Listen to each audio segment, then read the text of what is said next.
వర్షాలు కురుస్తుండటంతో తెలంగాణ రైతుల్లో మళ్లీ ఆశలు చిగురుస్తున్నాయి. వానాకాలం సీజన్ ప్రారంభమై 2 మాసాలు కావస్తోన్న ఇప్పటి వరకు పెద్దగా వర్షాలు కురవలేదు. ప్రాజెక్టులన్నీ నీరు లేక వెలవెలబోతున్నాయి. తెలంగాణకు ప్రధాన నదులైన గోదావరి, కృష్ణా నదుల్లో పెద్దగా ప్రవాహాలు రాలేదు.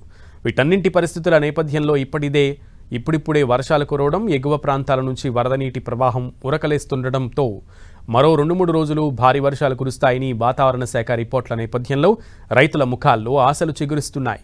ఇప్పటివరకు తెలంగాణలో 30% లోటు వర్షపాతం నమోదైంది. అయితే ఎగువన మహారాష్ట్ర, కర్ణాటకలో భారీ వర్షాలు కురుస్తుండటంతో గోదావరి, కృష్ణా నదులకు ప్రవాహాలు మొదలయ్యాయి.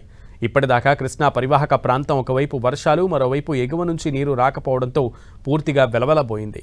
కానీ 1-2 రోజుల నుంచి కృష్ణానది పరివాహక ప్రాంతంలో కురుస్తున్న వర్షాలతో పెద్ద ఎత్తున వరద నీరు వస్తోంది. ఎగువన కర్ణాటకలోని ఆల్మట్టి, నారాయణపూర్ ప్రాజెక్టులు పూర్తిగా నిండుకోవడంతో దిగువకు నీటిని విడుదల చేశారు.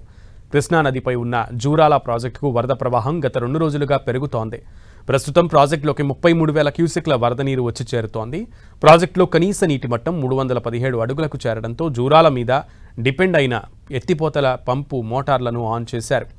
కోయిల్ సాగర్, భీమా ఫేజ్ 1 మోటార్లను ఆన్ చేశారు. జూరాలకు వరద నీరు రావడంతో ఉమ్మడి పాలమూరు జిల్లా రైతాంగంలో ఆశలు చిగురుస్తున్నాయి. జూరాల ఎడమ, కుడి కాలువల కింద 1,00,000 ఎకరాలకు పైగా సాగునీరు అందిస్తున్నారు. రాజీవ్, భీమా ఫేజ్ 1, ఫేజ్ 2ల కింద 2,00,000 ఎకరాలకు పైగా సాగునీరు అందనుంది. భీమా ఫేజ్ 1 పంప్ మోటార్లను ఆన్ చేశారు. ఇక్కడి నుంచి సంగంబండ, బూత్పూరు రిజర్వాయర్లకు తరలించి మక్తల్, నారాయణపేట నియోజకవర్గాల్లోని ఆయకట్టుకు నీరు అందించనున్నారు.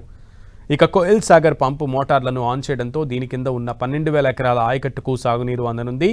అలాగే జూరాల నుంచి మరో ఎత్తిపోతల పథకం నెట్టెంపాడు పంపు మోటార్లను ఆన్ చేసేందుకు అధికారులు ఏర్పాట్లు చేస్తున్నారు. నెట్టెంపాడు కింద దాదాపు 2,00,000 ఎకరాలకు సాగునీరు అందనుంది. జూరాల నుంచి కిందకు శ్రీశైలంకు వరద ప్రవాహం పెరిగితే అక్కడి నుంచి కల్వకుర్తి ఎత్తిపోతలతో పాటు ఈసారి పాలమూరు, రంగారెడ్డి పంపు మోటార్లను ఆన్ చేసి రైతులకు సాగునీరు ఇచ్చేందుకు అధికారులు ప్రణాళికలు రచిస్తున్నారు. ఇక మరోవైపు గోదావరి పరివాహక ప్రాంతంలో కూడా ఆశలు చిగురుస్తున్నాయి.